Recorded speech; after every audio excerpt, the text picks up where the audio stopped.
جو لوگ افرڈ ہوتے ہوں, جو شکایتوں میں جیتے ہوں, جو نفرت میں جیتے ہوں, جو غش میں جیتے ہوں, ان کے لیے جنت کے دروازے نہیں کھولے جائیں گے. رسول اللہ صلی اللہ علیہ وسلم نے ایک صحابی کے کندھے پر ہاتھ رکھا اور کہا یا بنیہ. وہ آپ کے چچا بھائی تھے, نوجوان, ان کے کندھے پر ہاتھ رکھا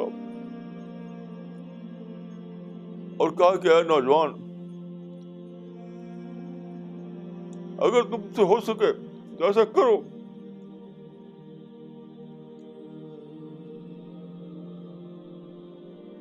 کہ تمہارے دل میں کسی کا غش نہ ہو. غش نہ ہو, غش مانے نیگیٹو تھنکنگ, کینہ, نفرت, شکایت, اس کو کہتے ہیں غش. ان تستطيعوا ان تصبحوا وتمسي وليس في قلبك غش لأحد فافعل. تو جنت میں داخلے کا یہ لازمی شرط ہے کہ آپ کے دل میں کسی کے خلاف نیگیٹو سوچ نہ ہو. اور اس زمانے میں جب کہ اللہ نے معرفت کے تمام دروازے کھول دیے ہیں, یعنی معرفت کو یونیورسلائز کر دیا, اب آپ شکایتیں لیے بیٹھے رہیں تو اللہ کی نظر میں آپ سے برا کون ہوگا؟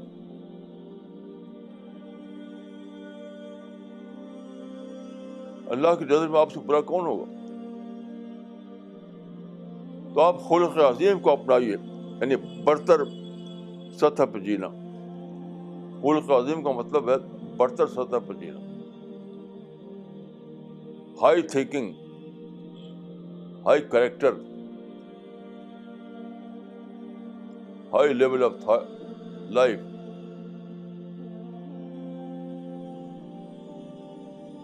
تاکہ آپ اس اعلیٰ معرفت کو پائیں اور صحیح معنوں میں کہہ سکیں الحمدللہ رب العالمین. پھر اس علم کو سارے عالم میں پہنچائیں تاکہ انسان اپنے خالق سے باخبر ہو.